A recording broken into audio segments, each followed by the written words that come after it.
like rain.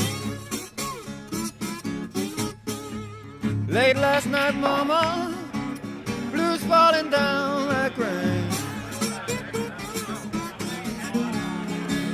I thought I heard my baby, thought I heard her call. It's great to be here again, actually. I did do an exhibition here about 15 years ago, and everybody looks the same.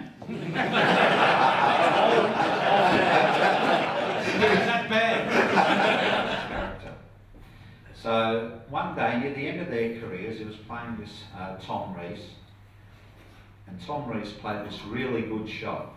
And Melbourne Inman stood up and he said, "Good shot, Tom."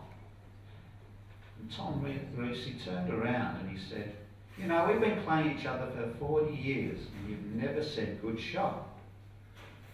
Melbourne Inman said, "That's the first bloody good shot you have played in 40 years."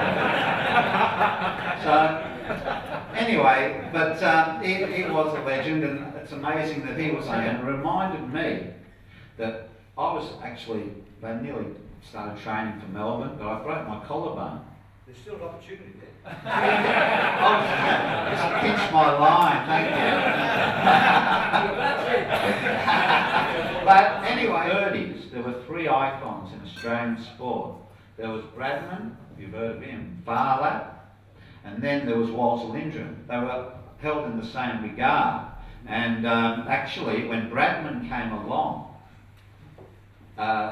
his first nickname was the Lindrum of cricket. So that's how big he was. We've got a New Zealander here who beat me today. He was very lucky, by the way. He was there, and he was a remarkable player. And he started teaching me billiards. So unfortunately, it was that long ago, guys. I don't know if you can believe this, the younger guys. I used to write to him about a shot, and then he'd write back to me as in a letter. And then every time he wrote back to me, I'd make my biggest break, not up in practice, up the road here in Bentley. And so we'd write to her, and occasionally we'd ring each other, but not only on special occasions. And one day, so I was practicing for the Australian Billiards Championship. If I win this tournament, I can turn pro. And he said, just practice billiards in between going to school and everything else. Just practice billiards. And I used to play pennant at university for university, and they were playing in the finals of the snooker, and they said, "Oh, you want to play snooker?" I said, "All right." So I practiced a bit of snooker, and I made my best break at the time, 142 clearance, and I was so happy. I thought, this is worth a phone call to Mert O'Donoghue, first man ever to make a 147 at snooker. I rang him up, "Hey Mert, what?" And he goes, and I said, "Oh look, guess what? I made my best break, 142 at snooker." He said, "What are you playing that fucking game for?" And hung up. Because he wanted me to play, and that's a true story, just one way. I was playing 150 up, best of 7. And I had an abscess on my tooth, and I was taking these painkillers, and I had all these drugs, and I was 3-0 down, and I fainted. And apparently, Fred Davis thought I'd curled over and died. Okay, so he ran out of the room, and the referees resuscitated me, not mouth to mouth, just. Anyway, and so I got up, okay, and apparently Fred Davis was shaking so much, you know, thought I'd died, that we had to resume the match, and I won 4-3. So there's another little tactic that you can use, and that was in the news of the world. They took Pot Black off, not because it didn't rate, because they made snooker bigger. It was on 8 hours a day, the World Championship. Still is actually, every day for 2 weeks, just like the Australian Open tennis. That's how big it was. At that stage, snooker was as big as golf and tennis, if not bigger. The record, there was another Davis, Steve Davis. A lot of people think he was the best player ever. And he played the final in 1985 of snooker against Dennis Taylor, and they actually played the last frame, and it got down to the black after it was 17 all, and the viewing figures were 15 million people.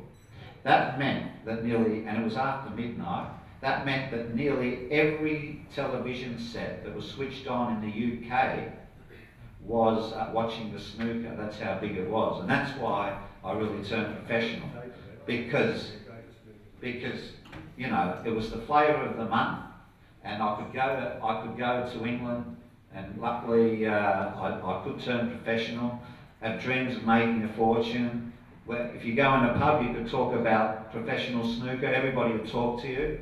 And if they didn't like that, which was a rarity, they could talk about Neighbours, which was on twice a week. And they put signs around Scotland saying, anybody who wants to challenge the Australian billiards champion for as much money as you like, come to Broxburn outside Edinburgh. They opened this club, and these bookmakers were backing me. So everybody was coming, and for the first time, and probably the only time, I was playing the best I'd ever played. And this little guy came for a challenge, and with his dad, and they said, we'll play you for £200 if you give us 14 star. So I didn't care, it's not my money anyway. And his name was Stephen Hendry. Now, have you heard the other person who might be the greatest player ever? So he was 14, and he was the Scottish amateur champion. And you wouldn't read about it. I beat him 5-0, and he started crying. He did. He was a kid, you know. And so I still live on that. And about 3 years later, and this is all true, all these things I'm telling you are all true. 3 years later, I played him in the European Open. This time, it was in the last 32, this time the difference was £2,000. It's probably $15,000 now. Anyway, he beat me 5-1, and I started crying. I went to the USSR. I was the first and the last US Open snooker champion. Did you know that? What happened was, we played a billiards tournament in the USSR. We actually got a police escort down the middle of Gorky Street, and then we played in the Olympic basketball. How he got this broken leg was another interesting story. He had a bit of a disagreement with his girlfriend, and his girlfriend threw him out of the flat that he was living in. The problem was, the flat was on the first floor, and he threw him out of the flat and broke. He was in the hair care industry, and I'll never forget it. I don't know why, but he gave me some hair products at the end. I thought my winning days were over, but I've won 2 Australian 9-ball championships, and it's played all over the world, but it's a bit more like grunge music compared to the opera that we've got in the billiard room, which really is the first class thing. So, but it's a new beginning for me, so I've been going quite well. Played in China last year and Qatar in the World Championships, and did okay. Now, I just want to say my farewell speech that I've got an invite to the World Games this year, which is the Olympic. It's the Olympics when you're not having the Olympics. Squash is in it, sumo, all sorts of things. I thought I'd better go because the 16 pool players, the 16 snooker players, each in different discipline. I just thought I'd better tell you, if I don't see you soon, it's only because it's in Colombia. Okay, so if anybody wants anything brought back, I'll see what I can do. But anyway, in all seriousness, it's been an absolute pleasure being here. It's been great, and you've got a fantastic club here, treasure it. It's where the old meets the new, I think, and that's the way you want it. So all the best, and thanks for having me.